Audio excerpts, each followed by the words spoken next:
You've heard the whispers. You've seen the memes in the darkest corners of the internet.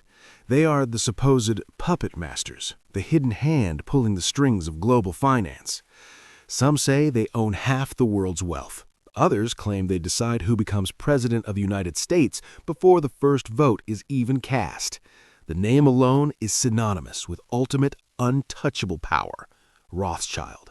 For 200 years, this single dynasty has been at the center of nearly every major financial shift in the Western world. They are the ultimate subject of economic history. But shut down the conspiracy theories for a second, because the true story of how a family rose from a marginalized ghetto to become the bankers of kings and the architects of the modern bond market is far crazier and far more economically significant than any internet fiction. Are they still running the world today from the shadows? Did they really finance both sides of major wars? And most importantly, how did they handle the rise of the greatest economic power in history, the United States of America? Today, we are separating the myth from the money. We are doing a deep dive into the machinery of the Rothschild Empire to find out how powerful they really are in the 21st century. To understand the empire, you have to understand the architect, Mayer Amschel Rothschild. In the 1760s, Mayer was living in the Jewish ghetto of Frankfurt, Germany. The economic odds were stacked entirely against him. He wasn't allowed to own land outside the ghetto walls. He lived in a cramped house designated by a literal sign, a red shield, or in German, Rothschild. Mayer didn't start in high finance. He started in garbage. He scavenged rare coins from trash heaps and peddled them to wealthy princes who loved collecting. He realized early on that proximity to power was power itself. But Mayer's true genius wasn't coins, it was understanding system design. He realized that in the volatile world of 18th century Europe, money was dangerous if it was stuck in one place. Kings could seize it, revolutions could burn it. So, he devised a strategy that would create the blueprint for the modern multinational corporation.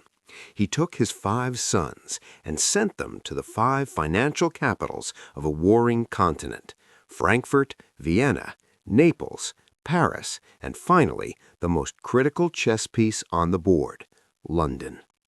Mayer made his sons swear an oath to keep the business strictly within the family, creating a symbol of 5 arrows tied together, individually weak but unbreakable united. This was the economic internet before the internet existed. While other banks were stuck in their own countries, paralyzed by borders and local politics, the 5 Rothschild brothers operated as a single, super-fast intelligence network across borders. They created their own private courier systems of fast boats and fresh horses, cutting across battlefields and mountain ranges.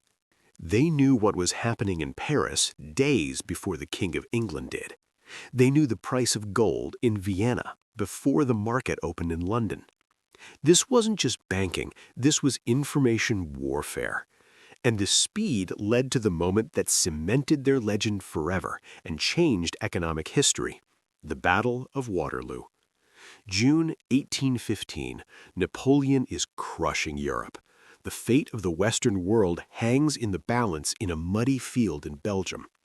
The London stock market is panicked. Here is the economic reality of war. If Napoleon wins, British government bonds, the debt that financed the war, become practically worthless. If the British commander Wellington wins, those bonds skyrocket in value. The legend goes that Nathan Rothschild, the son stationed in London, got word of Napoleon's defeat via his private courier network a full 24 to 48 hours before the British government's official messengers arrived. What happened next is debated by historians, but the most famous account describes a masterclass in market manipulation. Nathan stood in the London Stock Exchange, leaning against a pillar, looking distraught. He began furiously selling his British bonds. Everyone saw the great Rothschild selling and panicked. The herd mentality took over. "Rothschild knows," they whispered. "Napoleon has won." The market crashed. Everyone dumped their bonds for pennies. Then, at the last possible second, before the official news arrived, Nathan's secret agents stepped in and bought up everything at rock-bottom prices. When the news finally hit London that Wellington had won, prices soared. In a single maneuver, Nathan Rothschild purportedly multiplied his fortune massively. Whether every detail of the legend is true doesn't matter. The economic outcome is undeniable. This moment solidified the Rothschilds as the masters of the sovereign bond market. They essentially created the modern system where governments run on massive debt owed to private bondholders. As Nathan himself is famously quoted, perhaps apocryphally, but accurately in spirit, "I care not what puppet is placed upon the throne of England. The man who controls Britain's money supply controls the British Empire, and I control the British money supply." For the rest of the 19th century, they were the central bank of the world before actual central banks had real power. When Britain needed millions overnight to buy the Suez Canal to secure the trade route to India, the Prime Minister didn't go to Parliament. He went to Lionel Rothschild, who wrote a check for £4 million on the spot. They financed the railway systems that connected Europe. They were, for a time, untouchable. But there was one massive, growing blind spot in their empire, a developing nation across the Atlantic that they didn't quite understand. This is where the story connects directly to the economic history of the United States. While the Rothschilds were masters of Europe, America scared them. It was chaotic, wild, and prone to massive boom and bust cycles. They didn't send a son to set up a permanent House of Rothschild in New York. Instead, they relied on agents. The most famous was August Belmont, a German financier they sent to New York in the crisis year of 1837. Belmont became a titan of Wall Street in his own right, serving as the Rothschilds' eyes and ears in the emerging American market. But then came the American Civil War, a massive economic disruptor. Contrary to conspiracy theories that say the Rothschilds started the Civil War to profit from both sides, the historical reality is more complex and geopolitical. The London branch of the family, tied to Britain, was vaguely sympathetic to the South because Britain needed southern cotton for its textile mills. But the Paris branch was strongly anti-slavery. Ultimately, the Rothschilds hesitated to go all in on financing Abraham Lincoln's Union government early in the war. They viewed American war bonds as too risky in such an unstable environment. This hesitation was a pivotal moment in financial history. Because the Rothschilds sat on the sidelines, the Union government had to turn elsewhere. They turned to domestic American bankers like Jay Cooke to sell bonds directly to the public. And later, as America entered its massive industrial Gilded Age, the heavy financing wasn't done primarily by European private banks like the Rothschilds, but by rising American Protestant titans, J.P. Morgan and John D. Rockefeller. By not establishing a direct powerhouse branch in New York during the mid-1800s, the Rothschilds missed the greatest economic expansion in human history. By the turn of the 20th century, the center of global finance began its inevitable shift from London to Wall Street. The Rothschilds were still wealthy, but the Americans were becoming the new kings. So if they were that dominant for a century, why don't we see a Rothschild at the top of the Forbes richest list today? Why aren't Elon Musk and Jeff Bezos trembling in their presence? The 20th century was catastrophic for the Rothschild dynasty structure. First, dilution.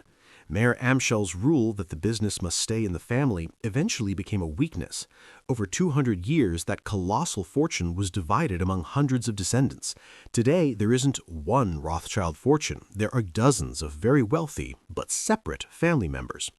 Second, war and taxes. 2 world wars devastated European wealth. The Nazis seized Rothschild assets across the continent during the Holocaust. Furthermore, modern European socialist governments introduced massive inheritance taxes, making it impossible to pass down intact dynasties like in the old days. And finally, competition. The massive American corporate banks, Morgan Stanley, Goldman Sachs, J.P. Morgan Chase, rose up, nourished by the immense scale of the U.S. industrial machine, eclipsing the private, family-owned European banking model. The Rothschilds realized they could no longer be the world's piggy bank. They couldn't compete with the sheer volume of Wall Street. So they adapted. They retreated into the shadows. They shifted from high-profile government lending to discreet private wealth management, high-level mergers and acquisitions advising, and luxury assets like their world-famous vineyards in France. So, back to the central question of our investigation. Do they still have power today? The answer is yes, but it's very different from the myths. They don't own the Federal Reserve. They don't decide who becomes president. Those are comfortable lies people tell themselves to simplify a complex world. Their power today isn't the brute force power of owning the money supply like in 1815.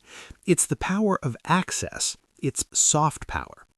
When a senior member of the Rothschild family calls, a CEO of a Fortune 500 company, a U.S. Treasury Secretary, or a European Prime Minister still answers the phone.